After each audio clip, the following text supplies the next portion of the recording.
Welcome to episode 134. We are setting the stage for a showdown between two giants of the gaming world, Origins Game Fair and GenCon.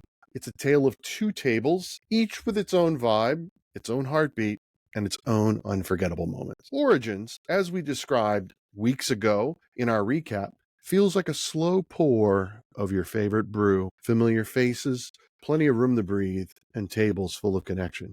You'll find yourself sinking into rich Euro classics like Catan, Rococo, and Ra, where every move invites conversation and strategy grows organically. It's a place where shared experiences matter more than shopping and where friendships form in the quiet in-between turns. Then there's GenCon. Last week, guys, a beast of pure energy and industry. It's a thunderclap of dice rolls and discovery where adrenaline runs high and the halls echo with excitement. There, we rode the tracks of Lightning Train, we scaled the walls of Castle Risers, and recruited members to our secret society in clandestine. GenCon is the place where every second is packed with possibility. From sneak peeks to surprise reveals to that one game you didn't plan to love, but now you can't stop thinking about it and it's living rent-free in my brain. But no matter the con, it's the shared moments at the table that stick with us. It's the inside jokes, the triumphant cheers, and the vibrating tension of the true dungeon. Whether you're deep in the strategy weeds or laughing through a chaotic co-op, it's those connections that make the con worth it. So settle in and roll with us, and let's unpack the unique magic of these two unforgettable gatherings. Joining me once again, as promised, is Chris Preston. Chris, thanks for returning. How are you? I'm great, man. Thanks for having me back. Yeah. Well, we promised we were going to do this. And we deliver on our promises. That's right. So GenCon was a week ago.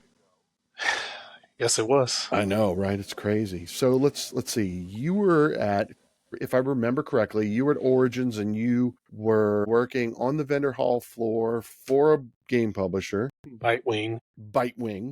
Yep. And this year you were at GenCon working the vendor hall floor for Pandasaurus games, right? Pandasaurus. Yes. Yeah. And the only other time we've been to GenCon was in 22, 3 years ago. We worked with Pandasaurus that year as well. So they obviously treated you well. Yeah, they're super great to work with. They cover a badge, get a little bit of an hourly pay. We each get 2 free games and then 50% off up to 5 more games. Oh, that's cool. So, I mean, it's a pretty sweet gig. So Pandasaurus had a lot of content, a lot of games that came out this year. Oh my gosh! What did you decide to take home? What were your free copies? What did you get?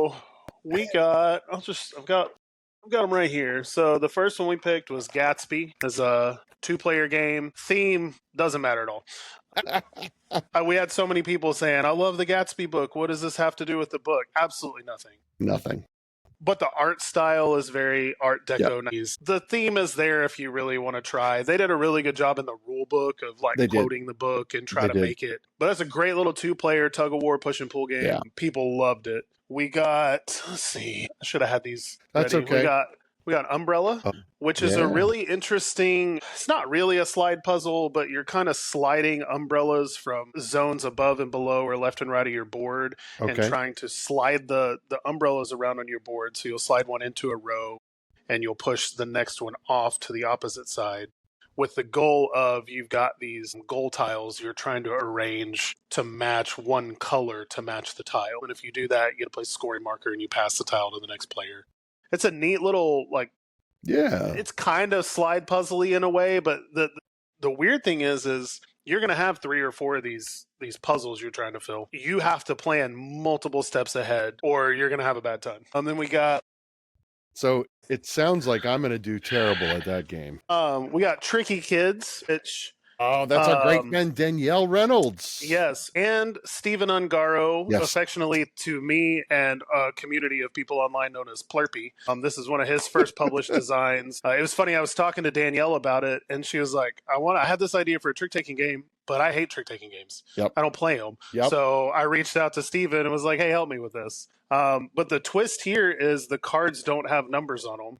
At the start of the hand, you're going to write numbers on them, but your total hand cannot exceed 21 or any of your points are lost. Nice. So, and after each trick, you get your card back in front of you. Yep. And so you can kind of do the math toward the end of the hand and be like, well, you've played 16 points in cards. You have 3 cards left. Yeah. And you can kind of do some math.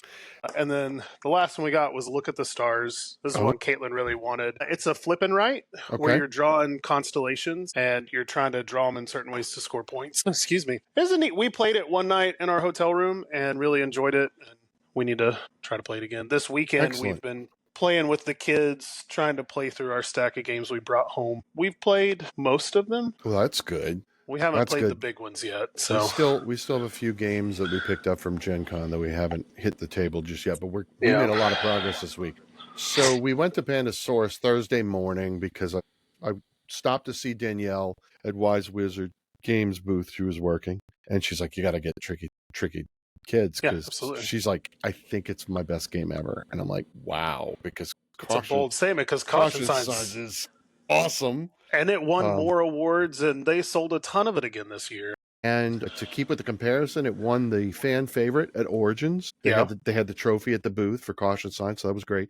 But they were sold out on Thursday. I guess you know how they do that. They bring out so many copies each day, and they sell out, but then you go back the next day. I never made it back in time, so we didn't get Tricky Kids. Oh, bummer. We did get Gadsby on recommendation from our good friend Craig and Becky. Get into games on air. Give them a little plug. Yeah. So it's funny. Craig was texting me throughout the weekend, and he was like just giving me directions. You need to get this. You need to go get that.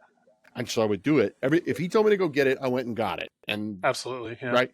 And so we picked up Gadsby. You're right. The theme is great if you're into it, but it's kind of pasted on. Yeah. Which is that game takes 15 to 20 minutes to play. It doesn't need to have the most immersive theme in the world. No, absolutely not. And that was one of the ones that Caitlin and I taught a lot throughout the weekend. So basically working with Pandasaurus, I taught a Far Away a few times. I taught a lot of Gatsby, a lot of Sea Salt and Paper, and a lot of Pixies. Oh yeah. And a couple games of Cadeau, and then a whole lot of the Mind Soul. Sure. The Mind Soulmates and Gatsby were probably the two I ended up teaching the most, but we kind of like floated. I had like 4 tables I just constantly was like floating between, and it was very chaotic. That's because you're a machine, and I don't think Pandasaurus realized what an asset you are. So if anyone who is an actual employee of Pandasaurus, and you're listening to this podcast, and you're looking for employees, Chris Preston's available, and he's done some great work for you in the past. So there you go. There you go. I did not ask for that. No, he didn't prompt that at all. He did not. So the other thing that we picked up at Pandasaurus was the extra pepper expansion. I didn't get it. I wanted it, but I didn't get a copy of it. That was like priority number 1. We have to get extra pepper. We've got extra salt. Sea Salt and Paper is a huge fantastic game. Fantastic design. I really want to play Extra Pepper, even more than Extra Salt. Extra Salt adds some cool duo alternatives. Yeah. But Pepper sounds like it would. Is so I did manage to get the Pixies expansion before we sold out. Oh, good. Good. Which is really cool. Yep. So, but yeah. We had some, what I was saying with that, with all the tables is, Gatsby had some really fun moments watching people play and get it, and some of the bonus effects. Like there was one where somebody had filled up a racetrack, but the racetrack they filled up, the last spot was swap a token, and then they stole the race from, and it was this big like, oh, you can't do that. I was like, no, you can. So we had to look at the rules and verify the order of operations. So theme, sure, who cares? But it's a great little push and pull tug of war. If you like 2-player games at 15, 20 minutes with some good strategy. Yeah. I will say that the one thing that I thought was unique about Gatsby is it is the push and pull, but you basically have 3 little games going on, right? So you had mentioned the racetracks. So you're putting tokens to try to get a majority in so many racetracks. And then there's that, what do you call it? I call it the tower. The tower, the tech tree, whatever. You're trying to move up, and as you move up, you get bonuses. And then there's like a table where you're trying to draw in a line, a grid. Yeah. So that was kind of cool. And then you had like a special action that was set reserved just for yourself. That makes the game so neat. Yeah. Yeah. So it had the design of the game had some cool moments. Absolutely. I mean, it's also, but the theme was Bruno Cathala is one of the designers on it, so he knows what he's doing. Yeah, right? he's been at this a long time. The theme, though, I think if there's any weakness in the game, it's that you could strip the theme off and you could put something else in its place. On. Yeah, I think they did an okay job trying, but at the end of the day, it's still a great game and the artwork's great. Yep. So, how would you rate your overall experience of GenCon this year? Before or after we found out we came home with COVID? Well, that doesn't count. We're going to put an asterisk. We're going to put an asterisk there. That's the one thing Origins has a leg up on, is I didn't come home sick. Man, it's hard. I saw one of my friends talking about it online, and he said for some reason this year felt so much more exhausting than other Gen Cons in a good way. Mm-hmm.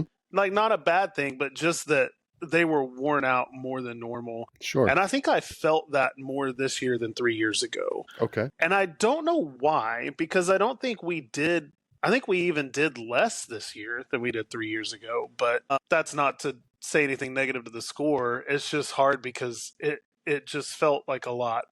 That said, it was an absolute blast. Mm-hmm. And, your intro, you mentioned the adrenaline of it. And that's something that I didn't feel at Origins, right? Like, there's a vast difference of 16, 18,000 and 75, 80,000. And it just, that adrenaline of, like, I've got to get through the hall again. I've got to, here's these boosts that I didn't get to yet, or I've got to get this game before it sells out, and I've got to get my Galactic Cruise all-in bundle, and we did. Good for you. So it's just one of those things, and there wasn't enough time, right? Like, I think I had a list, and we didn't get through it all. And okay. And not that that's a bad thing. I put so much on the list to look at, but there were a few boosts that I was bummed I didn't make it to. There were a few games I wanted to look at that I didn't get to, but that's the nature of the beast. That hall is just insanely massive. And even though I feel like we walked the whole thing 3 or 4 times throughout the weekend, there were still booths. I never saw the Oink booth, right? I don't even know where it was. I saw it because it had one of those hovering signs over top. But I never made it to the Oink booth proper. Hell, let's be honest. So let's break it down real quick, how I experienced Gen Con overall this year. Because Katie and I did things a little bit differently. She was with me on Thursday, and she was with me on Saturday, Friday, or Sunday, along with her sister. So, and that's when we saw each other, which we'll definitely come back to that. So Friday and Saturday was PJ repping out meeple to meeple, networking, just going wild, crazy. So Thursday, we walked the vendor hall. Katie and I had specific people we wanted to either see or we wanted to purchase games or look at games to demo to determine if we wanted to buy it. And so we did that, right? We hit that list. And then she left Thursday afternoon. And then Friday and Saturday was just epic. And then Sunday, we casually walked the vendor hall with her and her sister, with the focus primarily on 2 things. We had 2 objectives on Sunday. I don't know why I keep saying Saturday. Sunday. So we were looking for games focused on our 5-year-old nephew, who Katie had spent the weekend with her sister and her son. And so his birthday's coming up. So we were looking for more games for him because he's turns 5. He's getting to that age where he's starting to show an interest in board games. So that was the first thing. Our second goal was that we had to see you and your wife. Yeah. That was because I had missed you. Yes, thank you. You came by the booth Thursday morning. I don't know how we didn't see each other. I don't know. I think because we were focused on, get this, we needed extra pepper and Gadsby. So we got it and we moved on. It's very mission focused on Thursday. Yeah, absolutely. But we did see you on Sunday and we got to chat for a bit while you were teaching the Salt and Paper. Yep. So yeah. So how was the vendor hall floor experience between Origins and Gen Con, putting aside the sheer number of people, because that's obviously teaching games wise, it was pretty similar. Bitewing is a much newer and not quite as big of a company as Panda, so I think people are still learning them and discovering their games. But the excitement level of both booths and the games there between the 2 cons was pretty comparable. Okay. because Bitewing had some stuff just delivered that a lot of people were interested in and had on their list at Origins, and they were easy teaches, they were easy sells, people wanted them. And same thing with Pandasaurus. Now, Pandasaurus, like you mentioned, it was probably 7 or 8 new releases at GenCon. I mean, just the sheer number of games on the shelves was insane. And we had, 6, 7, 8 demo tables, I think, in the booth. And so, I mean, it was just, as far as the booth, Pandasaurus was much busier. Sure. Constantly. But I think a large part of that is part of the crowd size, because it was rare at Origins that we weren't doing anything. You know, I was pretty much teaching constantly or talking to people, answering questions about games. And so it was, you know, a pretty comparable experience, similar excitement, energy level. I think Pandasaurus is probably just a little bit busier. But again, that could just be the nature of Gen Con being so much larger than Origins. That is possible. I tell you, when the doors opened Thursday morning at 10 o'clock, we were slammed immediately for about 3 hours. I mean, they had a cash wrap line that zigzagged 3 times and then went down and out the booth, and it was just crazy. So I've said this before on previous episodes with Gen Con recaps. I've talked about this. I'm a firm believer that Thursday at 10 a.m. Don't be in the crowd. Yeah, that's the running of the nerds. Everyone goes wild crazy. I think it's absurd, and I want no part of it. It's fun to watch. It's not even fun to watch. From above, it's fun to, see. Having done that, I'm like, oh, look, it's a mass of people. Just that is no thank you. So we had an 8 to 10 a.m. playtest session on Thursday at the First Exposure Playtest Hall. And we playtested this really great game called Galactic Frontier. So be on the lookout for it, guys. It's by Diamond Design Studios. It's almost as if I've got the business cards prompted right here. So it's this interesting X, but it's a card game, and the cards are your exploration of the map. They're your resources. They are your ships.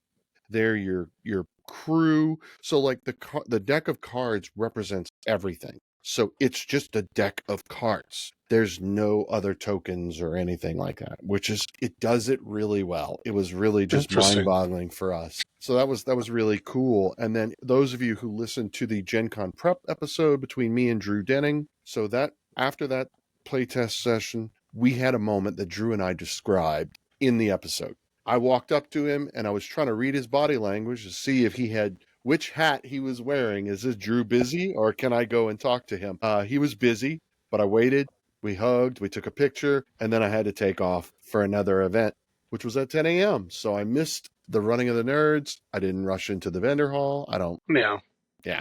Well, and that's one of the things I like about working is you get in ahead of the rush. Your shift's over, the rush has died down, and you just get to go peruse the hall. Now, the interesting thing is, I don't know if you remember, so 3 years ago when we were there, when we actually met in person the first time, Pandasaurus had an event room across the way from the main hall, and that's where we worked. So we each I do remember that. We did 2 sessions, 2 of those ticketed event 2-hour blocks where we taught a game and walked them through the play.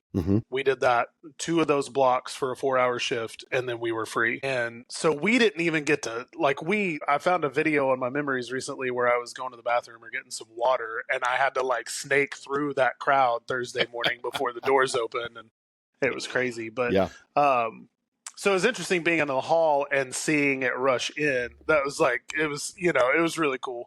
But I don't know. I don't know why they didn't do the event room. I know it's a whole lot more money and it's a lot more to manage, and maybe they just didn't feel like they could pull it off. But I think it had pros and cons. I think I liked being in the hall better because it's more energizing and it's easier to see people. And, there's so many people that just stroll by the booth as opposed to coming in the room because it's a little more out of the way. The only drawback is that, it's a catch-22. Our shifts that year were from 8 to noon, which meant we had to get up a lot earlier. But then we were done at noon, so we could take a little bit to breathe and eat lunch and then have 1 to 6 in the hall every day, right? Well, this year we didn't get off until 2:30, depending on the day, and just teaching a game and getting out of the booth. And so we didn't have near as much time. We got to sleep in a little bit more. Sure. Didn't have to get there quite as early, but we also didn't have as much time in the hall. So it was kind of one of those things. It's kind of a bummer. I think we still had plenty of time in the hall, but you mentioned that adrenaline. When I've got my list and I don't have a lot of time, Caitlin gets a little irritated. Go. She's like, I'm going to go sit down. I'm going to go let you do your thing. Yeah. Because she doesn't, standing all day is really hard for her. And she doesn't enjoy standing and hearing demos of games. If she can sit and learn it, it's a whole lot better. And that's, most booths don't have that. And some do. And that made it a lot easier when they did. But yeah, so that was the one thing drawback is we just didn't have quite as much time to peruse the hall as I wanted. Right. And there were several, and as a result, I had to prioritize. And, I knew there were a few booths that were top of the list that I wanted to get to. There were some that I really wanted to check out, the games, and potentially buy. Well, they were sold out by the time I got there later in the weekend because they ended up being a hotter ticket item. Yeah. Was it Broadway Toys? I think they had a game called Wondrous. Was it Wondrous Museum? Something like that. And I ended up getting a quick sold out, so I don't know. Yeah. I got a quick overview of it and it seemed like a game we would enjoy, but they were out, so I didn't get to do it. But we spent plenty of money, so it's not a big deal. Oh yeah, I hear you. What was the one get that you missed? Like, what was it that I really wanted this game, but they sold out? Koi, probably. Yeah. And the frustrating thing is we didn't even get to demo it until the very end of hall hours on Sunday. Just because of every time we went by there, the table was full, and we wouldn't have been able to buy it anyway because they did an allotment each day, and they were pretty much sold out by the time we would have gotten there. Yep. But we're doing the demo on Sunday, and Caitlin and the lady said we're sold out. We should have more in stores in October, and Caitlin's birthday's in November. She's like, "Hey, it's just in time for my birthday." So, hey, I like it. I know I had messaged you about that one ahead of time. I don't know if you got to check it out or not, but I saw it. We looked at it and it was kind of like, it was just one of those things where it's like, we know we can get it later, so we asked. So the game for me, the one that I missed, it's the same situation. They had an allotment, it wasn't a lot, and that was the Battle of Hoth from. Oh yeah, several people got a copy of it that I know. I know. So did I. I knew some folks who got copies. It was one that I was really, I wanted to get a copy of it. And, okay.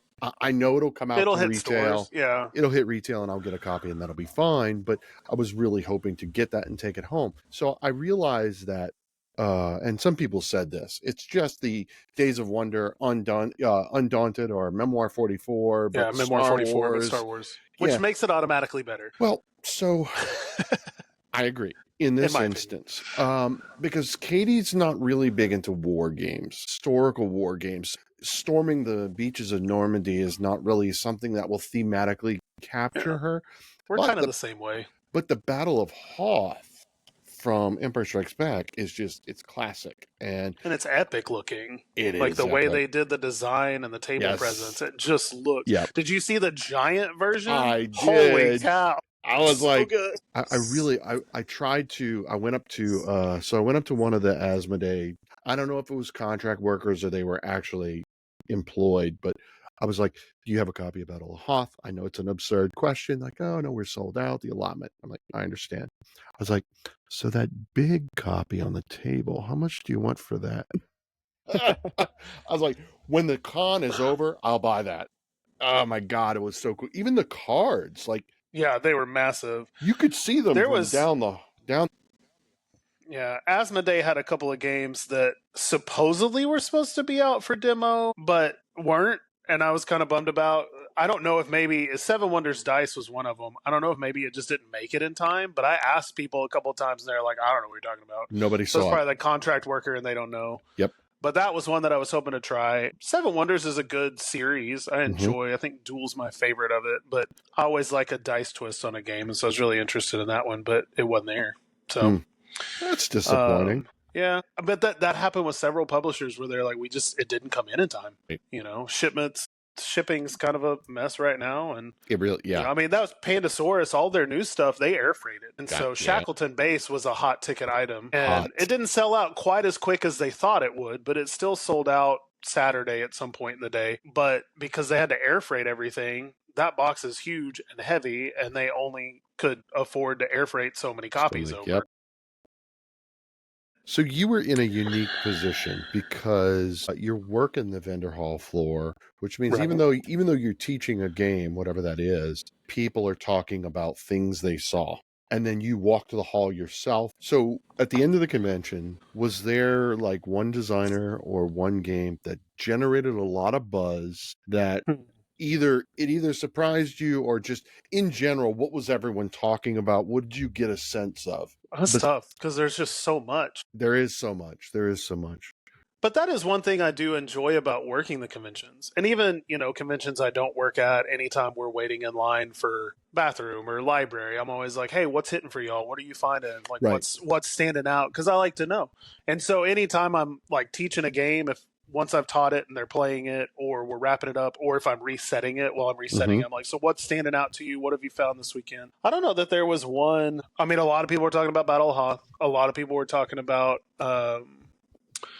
what were a couple of the other hot tickets? So that's okay. While you think about that, okay, I'll tell you, because there was one that it stood out for me personally. But I heard a lot of designers. So it was interesting because Friday and Saturday I was repping out Meeple to Meeple, so I was interacting with a lot of designers, a lot of marketing managers for different publishers. There was a lot of talk about Mosaic Games.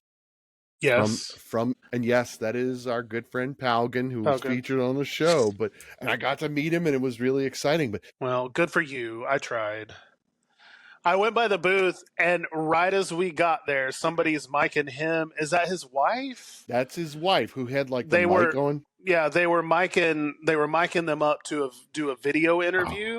Right as we got there, they were getting ready for it. So, like, I was right there. I was at the booth. I did get an overview of Chigarum and one of the other games, but I didn't get a chance to meet him. And that was the first day, and we never made it back over there. Yeah.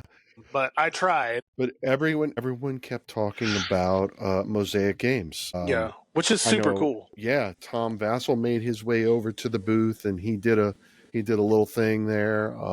Board Game Steph and her partner were over there. There was just a lot of people repping out Mosaic, and I'm glad because it was their first GenCon. I know that was a big deal. They brought uninvited guests at a wedding, which was their that was the other one we got an overview of. It was Chigarum, and that game is fun. That game is fun. That seemed really interesting. Yep, it's a deduction game, not a social deduction, but a card deduction game. And you're trying to hide the evidence that you're there, but then you're trying to accuse the other players to find, to discover who they are and reveal that to the host. Be like, hey, look, Chris is an uninvited guest, so I can survive. But a very cool game. And, but it was cool hearing about that from them, because the lady that showed us the game, she was like, you would be surprised as to like how big of a deal. Like, people just show up to eat at these weddings completely uninvited, and it is not abnormal.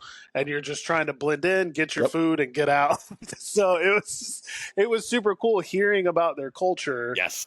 And where the game design came from. And so I thought that was super neat. Yeah. So shout out again to Palgan and his team at Mosaic. And hopefully, Palgan, I'll get to meet you next time. Yeah. I tried.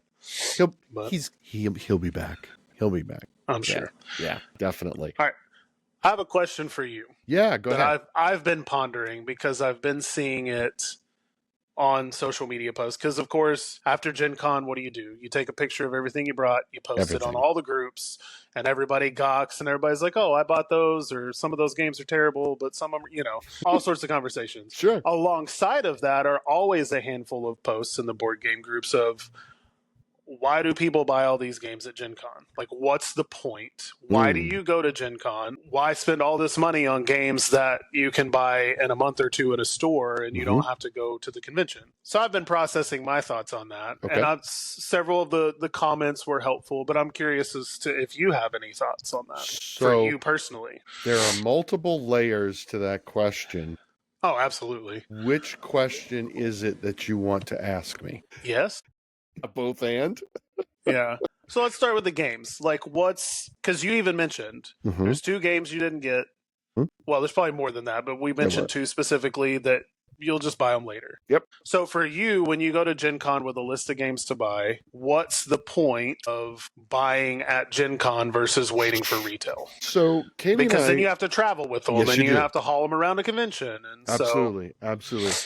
Katie and I have become more discerning in the things that we purchase at GenCon. And in fact, we commented when we looked at our GenCon haul of games. The stack of games that we got for free versus the stack of games we purchased, the free games were more. We didn't spend as much, which brings me to my next point. So I have very strong opinions about GenCon hauls and the photographs that people share on social media. Now, everyone's free to do whatever they want. This is simply an opinion. I'm not a big fan of the photographs of GenCon hauls. See, I always post my con hauls, and I don't. I do not. Because here's the thing. At the end of the day, this is what you're doing. Look at all the things I bought that you didn't get to buy because you didn't go. Like, okay, I'm trying to reduce the amount of FOMO. When I go to a con and I publish shorts on YouTube, do these episodes, it's not to say make you feel bad that you missed out on the opportunity, but to merely share with you and let you get a feeling as if you were there and get kind of an idea of what to expect if you do go in the future. Now, the other side of that is when you see those GenCon hauls, they're not all games purchased by said content creator who has taken that picture. For example, half of my games were given to me free by designers and publishers. Sure. And I know that to be true of many content creators who post their GenCon hauls. And most of them are putting some games or promotional games. Yep. Exactly. But I'm not even necessarily saying from a content creator standpoint, just like general person in the board game group on Facebook. Hey, look what I bought. This is what I'm excited about. Yeah, I think that the reason for doing that, for sharing your GenCon hauls, or more to the point, why you go, because I think that was the other part of your question, right? Is like, why even go if you can buy it at retail? I think that question is easy. It's the people, right? Yeah, absolutely. How many times do I have this conversation and everyone always talks about the people? That is always the story that is upfront and personal with everyone I talk to. Why do we go to Origins? Why do we go to Geekway? I mean, yes, it's the games that bring us to the table, but it's seeing each other, right? It's the people that make it special. It's walking the vendor hall, walking up to Pandasaurus on a Sunday morning and seeing my beloved friend Chris teaching sea salt and paper to a lovely couple right there. And my trying not to interrupt. Well, but you did. I got distracted. And I tried really hard not to. It's fine. But I think most people are understanding in that moment, though. I think you're right. Sometimes they're not, because emotions run high, especially when you get to the end of the day at a vendor hall. But so I mean, post your GenCon haul, or don't. Either way, I don't, and that's why. What I'll do is, if there was a game that I picked up, whether it was given to me complimentary or I purchased it myself, that really stands out, I will take a picture of it and share it. Because I'm excited about this game, I want you to know about the game. But just this big old, because I did it too. My first few Gen Cons, I got to put everything on the table, make it look pretty, take my picture, look at all the things I bought. And after I did that, I was like, why am I doing that? Sure. We don't do that for anything else. I don't go to make groceries and take a picture of them and go, Chris, we should start doing that. Yeah, we should start doing that. Yeah.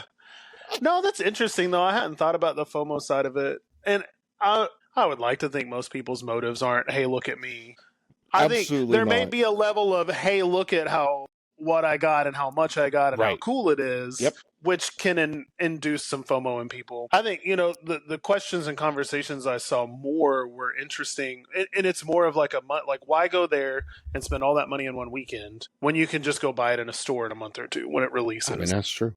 And that's an interesting push and pull that I've thought of. Now, for me, some of the games I wanted, I can't get in a store, right? You can't get the Galactic Cruise bundle. I know you lucked out and you got Galactic Cruise at your store. I've never seen it in a store. But it wasn't the bundle, right? It was just the retail. But I've never even seen the game in stores. Okay, sure. And so I think for some people that don't have as easy access to an FLGS or a big FLGS that stocks all the cool, hot, big stuff, that's true. Some stores are stocking all the Nemesis stuff. Most aren't, No. And so if you don't have access to that, a lot of comments I saw were interesting because they talked about how you can meet the designers and the artists and the publishers, and there's a relational transaction as you're buying the game that you don't get Now, sure, you can get that with Bobby at your local game store if you built a relationship with them, and that's not a bad thing. But you're still going to check them out. But I was able to get Danielle and Steven to sign my rule book for Tricky Kids because I was super excited about their game.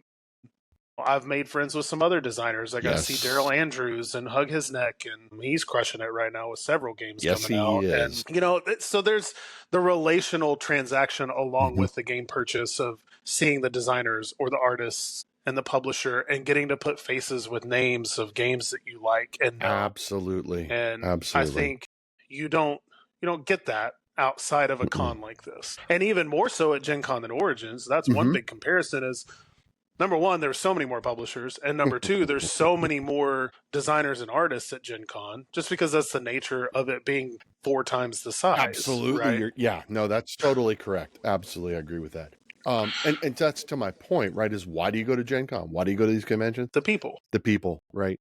Yeah. It's definitely people. I want to talk about an experience that I had because you had mentioned working a booth. Okay, so I think it was Saturday. The day is irrelevant. I was walking the vendor hall, bumped into a friend, and she's like, "What are you doing?" I was like, "I was about to go to Pegasus Spiel's booth and check them out. I know that I have a few of their games on my shelf. I wanted to see what they had available." And that's the thing too. Pegasus Spiel is not a brand that is carried in a lot of local game stores. So you either got to order online or you can pick it up right there. You can touch it. That's the other thing about Gen Con is the game, you can hold it and go, "Oh yeah, I want this." So I was looking at their shelf and I realized I have more of their games than I realized. Yeah, absolutely. There was nothing. They didn't have anything that I didn't already own. And so I was just looking around. And so one of the employees, and he's a guy that works for Pegasus Spiel. He came up to me and he's like, "Yeah, what are you guys doing?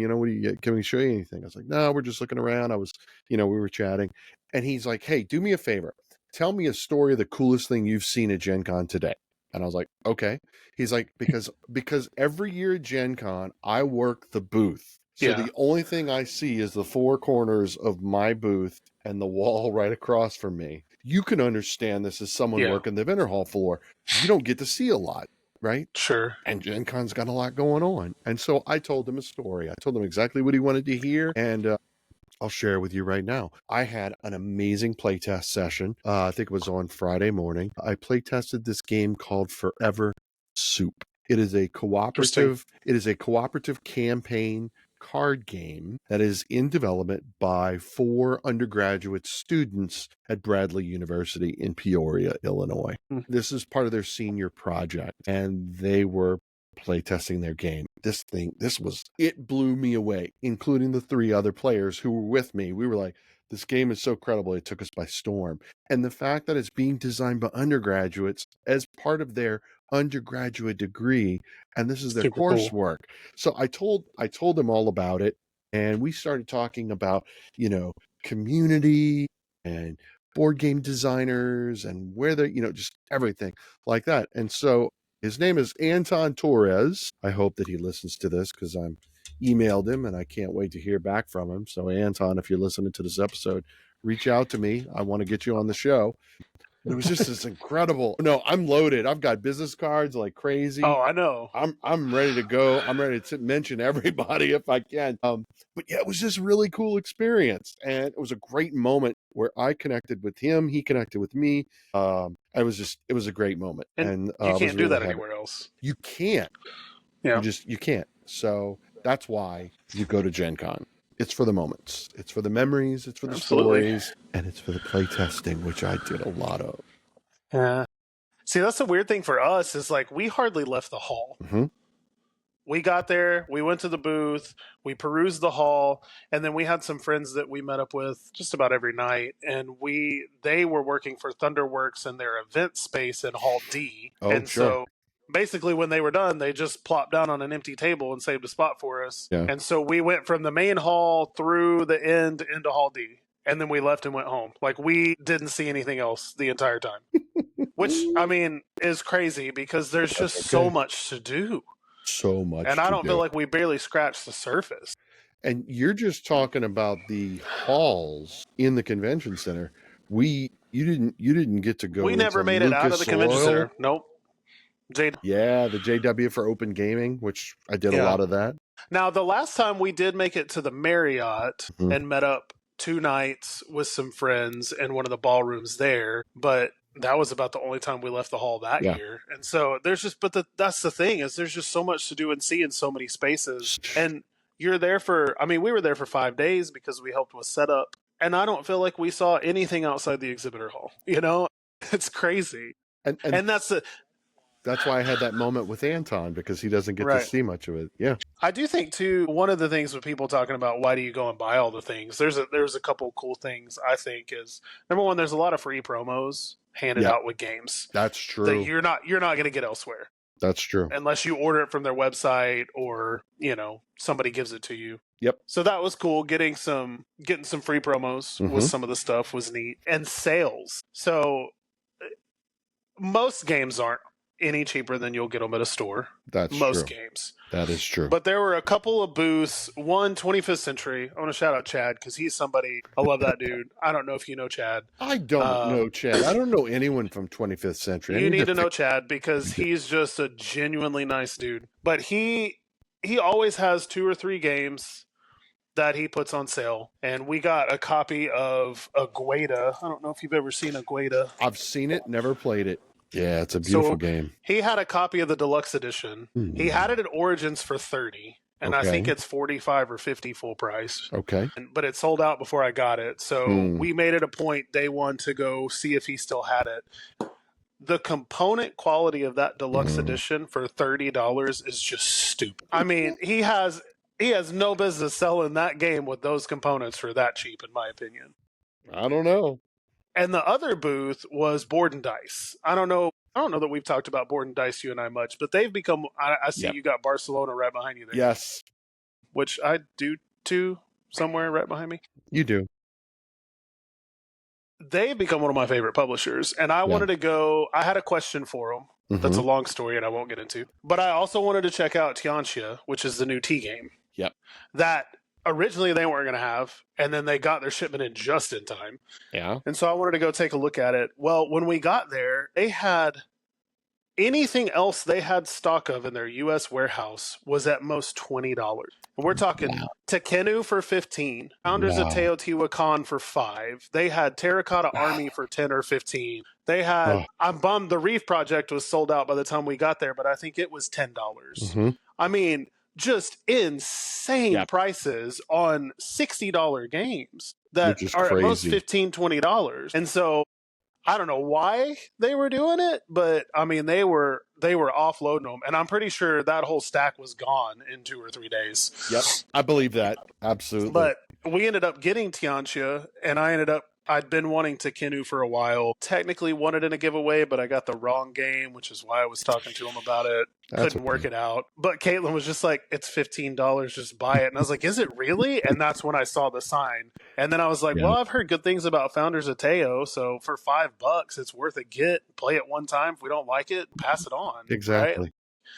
So those are a couple of the cool things, or the sales, the discounts, and some free promos, aside from the relational aspect. No, absolutely. And I want to go back to that because I had another experience. So why do you go to GenCon? On Thursday, Katie and I are walking the hall. We knew we wanted to stop at Brookspun Games, and they made Legacies. So Katie and I had the retail version. We did not get the big fancy deluxe version, and we wanted to see if they had. I don't know if I've seen this. I'm going to look it up while you're talking. You look it up at Brookspun Games. The designer's Jason Brooks. Jason, shout out to you. So we went to the booth. We were looking for upgraded components for Legacies. We didn't know what they had available, but we were interested. And they had a few things. They had a beautiful neoprene mat with the nighttime alternate art. And so we bought the neoprene mat, and we just had a really good time chatting with a different Jason at the booth. Got to talking to him, and he's like, well, do you want to see, and I mentioned it in the intro, he's like, would you interested in seeing Clandestine? And we're like, yeah, sure, go ahead. And so he gave us the 10,000 foot view of Clandestine, where you are in charge of a secret society in like Victorian England. And the way that the game is got a modular build based on the number of players. Now, it was set for 3 players. When Katie and I get one of these high level it's not even a demo, it's just kind of an explanation of the game, we always ask this question: how does it play at 2 players? And he's like, it plays well, it does this and that, da da da da da. So I gave him my business card, told him about the podcast, was really interested in talking about it some more. And he said, would you like to get a one-on-one teach by Jason Brooks, the designer of the game, at 2 players? And I'm like, yes. Yes. Okay. Do you want to know why you go to GenCon? This is why you go to GenCon. Yeah, absolutely. So on Saturday, I went back to the booth at the preordained time. That's right, the time was preordained. And I got to meet Jason Brooks, and he taught me Clandestine, and it was just at 2 players because that's what I was interested in. This game is incredible, guys. It's on pre-order right now. It's already been fully funded. He's doing some late pledges. Check out Clandestine. It's incredible. There will not be a retail version. There's only this deluxe version. So got to check that out, Clandestine. It was great. So I got to play it at 2 with the designer. Hopefully he's going to come on the show and talk about it and talk about his journey, which is amazing. Yeah. That's why you go to GenCon. That's why you go for things like that. I can't go to Titan Games and play Sagrada and expect Adrian to be there and be like, yeah, let me show it to you. You know, that's not, yeah. That's cool. That's a really cool thing. Yeah. I'm trying to think. I don't guess we got to, outside of just, regular demos and stuff, we didn't have a super cool moment like you, but you're just so much cooler than me. Y'all don't listen to him. So what game did you bring home that you were just like, this is awesome? It's just, So that was Caitlin and I's conversation. Part of the car ride is, what that we got are you the most excited about? And she immediately said Galactic Cruise, which we talked about this on the last podcast. I was tempted to buy it at Origins. Yep. I needed her to play it to justify the money. Well, we borrowed a copy, played it at 3 players. She loved it. Yep. We played it the next night at 2 players so she could experience the 2-player variant. It's good. And she was like, we've got to get this. And so I wasn't sold on the all-in bundle, but when I got there, I was like, well, I want the expansions. At that point, you might as well get the bundle because you got to have the upgraded bits. You do. And at that point, getting the playmat and the sleeves were like $15 more. So, which I know you're feeling on the playmat. You don't like the sleeves? Well, that makes... I don't sleeve as intensely as I used to, but I still... Games like that are high dollar, and I play with my kids. And I've got to protect the games. So I know Caitlin's number one without hesitation was Galactic Cruise, and I think I'm with her on that just because we both really liked it, and I think that's one we're going to enjoy together. I think the one that I was the most excited to get was probably Tianxia, just because I really have enjoyed board and dice stuff, the T-Game series. Yep. And so I'm really excited to try that one. It looks incredible. The artwork is better than some of them. Some of them are very drab looking. The artwork is pretty good, and it's a little bit different of a setting, and it's less of a dice game and more of a worker placement game. And there's a kind of a semi-cooperative element where you're trying to build the walls to protect the lands from attack. I don't know the full details of the setting and everything there, but I was talking to some people that were demoing it, and he was kind of telling me, he's like, you're either going to hurt together or you're going to feel better together. You're still competing. It's still fully competitive. But as far as like, if you don't build the walls in the right spots, everybody's going to be hurting. So that sounds like an interesting thing. And so I'm really excited about that. And one of the other ones I was excited to get, I don't know if you've played Spectacular. I have not. I got this game is fantastic. And we played it last night with James, who you met a little bit ago before we started recording. It was one that I played at BGG Spring with Kyle, and we both loved it. And I knew Caitlin would like it. We walked by, I kind of showed it to her. Didn't really feel like spending the money on it that day. Well, we happened to walk back by their booth on Sunday, and they had it marked $10 off. And I was like, I can't pass that up. Nice. So we got it. Nice. There were 2 games. I think you kind of asked what I'm bummed I missed on. There were 2 games that I kind of wanted to get. Mm-hmm. We got to play Kalamala Saturday night. Yeah. And it was fantastic. We both really liked it. So I made it a point to bust it over to their booth Sunday after our shift to see if they still had it. They did. It was just a little bit more than what I wanted to spend at the time. Sure. After spending more than I intended to throughout the weekend. It happens to the best of And us. in the car ride home, Caitlin was just like, I shouldn't have talked you out of it. We should have just got it. And I was like, well, you know, it is what it is. But that was a really good game. Ruins from All Play was another one that I had high up on my list because of how popular it was at Origins and how many friends I know that really liked it. Right. Well, we went to the All Play booth day one to demo it, and all their demo staff was busy, but there were a couple other guys at the Ruins table looking at it, and one of them said, I got a quick overview this morning, I could probably teach it. If anybody ever says that at a convention, maybe don't trust them. I say that. Some people would be fine. Some people aren't. Yeah. So you never know. It's true. He didn't teach it super clearly and accurately, and so we didn't really get a good feel, and we just kind of clunked through one round, and I don't think anybody knew what was going on. And as a result, Caitlin was just kind of like, okay. Well, all weekend long, I kept saying, hey, do you want to go look at that again? Hey, do we want to grab that? And every time she's like, yeah, I don't know. We're in the car ride on the way home. And she's just like, you know, I really was interested in that game. I was like, are you kidding me? I asked you like 10 times throughout the weekend. And every time you're like, nah, I think I'm okay. So Ruins is living rent-free in your head right now. Yeah. That was just kind of a funny one that I had to give her a hard time about. I was like, I asked you about that so many times and you didn't seem interested at all. And now you're like, why didn't we just buy it? And then there was one I heard about Sunday at one of my last demos called Ofrenda. I don't think I've heard about this. Themed around Dia de los Muertos. Okay. I've got a really good game in the same setting. Who put it out? Anyway, so we were going to try to make it over to the booth. Yeah. Osprey Games. They were one that I didn't make it to their booth. It was on the clear other end of the hall. We were going to try to make it over there to look at it because it sounds like something that would really hit, especially for Caitlin, but also for myself. And the whole game is about like organizing your Dia de los Muertos altar area. I don't know the correct lingo. I'm not trying to, get it wrong, but that's the theme of the game is you're trying to lay out your family stuff and your altar around that holiday. And so it just sounded really cool. And unfortunately, we didn't make it over there. So that's one that I'm going to keep on my list to check out at some point in the future. Because it sounded, the way they explained it, it sounded like a fantastic game. If you want something that's a little bit smaller, easier to travel, and that is accessible, that's Pátzcuaro by Weird Giraffe Games. We picked that up last year. It's the same thing, but it's like cards and you're building the altar. Pátzcuaro. Yeah. Okay. So it's funny you brought up All Play, game that blew our minds and is living rent free in my head. We didn't buy it. We could have. We had the opportunity at All Play, and we didn't. And that's Twinkle Twinkle. Really? We got a chance to play it Sunday night with our friend Angel at the end of the night, and we were like, "This is good." Like, it's always a challenge when everyone's like hyping up a game. Is it really worth it? Is it really as good? Yeah. Yes.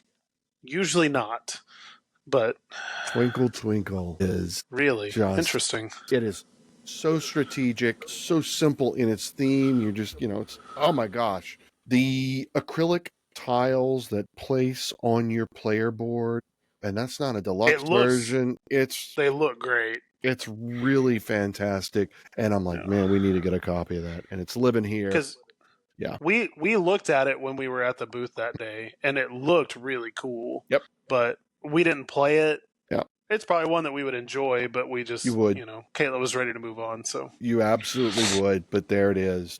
Was there a game for you that was at a booth, but it's not come out yet, has not been released? Like something you're looking forward to maybe next year. And maybe you didn't see many of those because there weren't a lot, but there were a few. I think Luthier's one, I think it's kind of delivering on Kickstarter and it was available to buy. Yep. That game looks amazing, but holy cow, is it expensive. Yeah. Jeez and Pete's. It's a monster. That's one that I want to get. I want to get to play it at some point. Okay. What else? Just come visit us again because Luthier should be arriving soon. Okay. Because we backed it last year. Yeah. No, I don't think there's anything that I played that's not coming out yet. So there's one. There's one on my list. That's Arctica. Okay. It's made by Play Deep and Explore Horizons. These are the guys who did Ice. Ice was one that I wanted to check out, but didn't get to it. Well, I didn't really give much thought to ice, but we were walking the vendor hall Sunday and they had Arctica set up. Oh my God, Chris, this game is beautiful. It is a heavy Euro. And if Adam from Tabletop Vibes is listening, one of the things we talked about when we did our back-to-back episode earlier this year was circular boards. The board Talking is... about this one? Maybe, I don't know. That's it. You don't even know? Okay. That is it, yes. That cover looks great. There's no other pictures. No, so the board is circle, and it's from a bird's eye view of the Earth over the North Pole, so that the Arctic Circle is the centerpiece. And so you can see the continents. You can see a little bit of Canada and Greenland and Russia and whatnot. And there are events, and when those events take place, they're environmental events. It's all about preserving the environment of the Arctic Circle. Tiles will show up, and it will change the landscape of the continents just outside the Arctic Circle. The game is gorgeous. The components are amazing. Samson Perrett is the CEO. I think he's from Sweden. I probably shouldn't say too much because I don't want to be wrong, because I'm hoping to have him on the show. And if I say things wrong, he may not come on. Yeah. Look, it looks cool. It's coming out in 2026. It looks fantastic. All the components are made from sustainable materials, compressed wood for the wood components, recycled cardboard, just magic. Be on the lookout for that next year in 26. Arctica. Also, I thought of two. Yes, lay it on me. So one is Hanami. Yep, I saw that. Launching on Kickstarter in September from Keymaster. And that is the reskin / update of Kanitsia's Samurai. Right. The theme is great. Jen from Keymaster was kind of telling me about it. She's like, the whole theme is staking out your picnic spots, which apparently can be a really ruthless thing in Japan. And like, there are families that hire people to wait until the time to go grab the picnic spot. Like, it's just this whole weird cultural thing over there that doesn't make sense to us, but it looks like, if you've ever seen or played Samurai, I remembered enjoying it, but I didn't understand it the one time I played it, and I got my butt kicked. That sounds about right. But it's, kind of blandish, but this board is just gorgeous with lots of purples and blues and flowers, and it looks very peaceful and serene, but from what they were saying, it's still got a lot of that cutthroat gameplay of Samurai, so I'm really interested in that. And then the second one is, if you're a classic slasher movie fan like myself, there's a game out there that you can't find unless you want to pay a lot of money for it. It's called Camp Grizzly. And you can find it for about $400 or $500 on eBay from time to time. But Trick or Treat Studios got the rights to it earlier this year. Last year, they announced it within the last year, but they've got a new edition coming to Kickstarter, I think this coming week. I think it's either this Tuesday or next Tuesday. Okay. And so, similar gameplay, updated, tweaked some rules, updated some of the components. Now, the interesting thing is this was a game that was high on my list to try at some point, but you can't find it anywhere because it's been out of print for years and people are sniping it up as soon as they can when it's available. But I got to play it last year at Nerdfest in Detroit, which is the trip that I hung out with you guys on. Yeah. And is it the greatest game ever? Absolutely not. But if you love, Friday the 13th, Halloween, those classic slasher movies where you're fighting for your life and running from, mass crazed maniac in the woods and trying to survive, it was like, we just had so much fun with it. And if you've never played it, check out the Kickstarter. If you have played it and you've been looking for a copy, your chance is coming up. It's about to be available. So make sure you jump on and support Trick or Treat Studios, which we ended up buying a game from them too while we were at the booth. We got Immortal. I don't know if you've seen this. I have not. Have you ever played Quirkle or Rummikub? Yes. So this is a weird love child of those two games mashed together, where you're decorating a graveyard with flowers.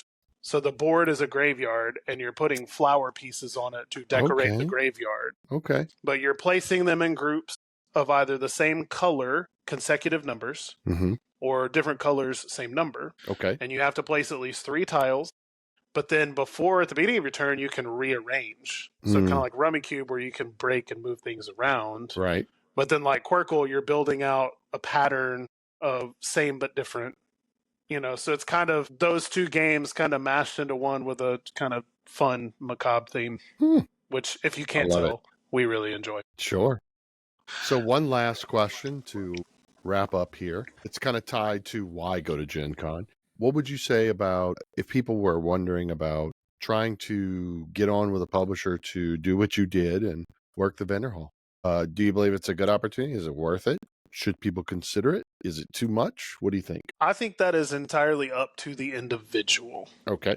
Caitlin and I have decided that we love doing it. We really enjoy teaching the games. On the financial side of things, for us, we couldn't have afforded to go to GenCon. But getting the free badge, getting some hourly pay, the hourly pay will basically cover our hotel room. There you go.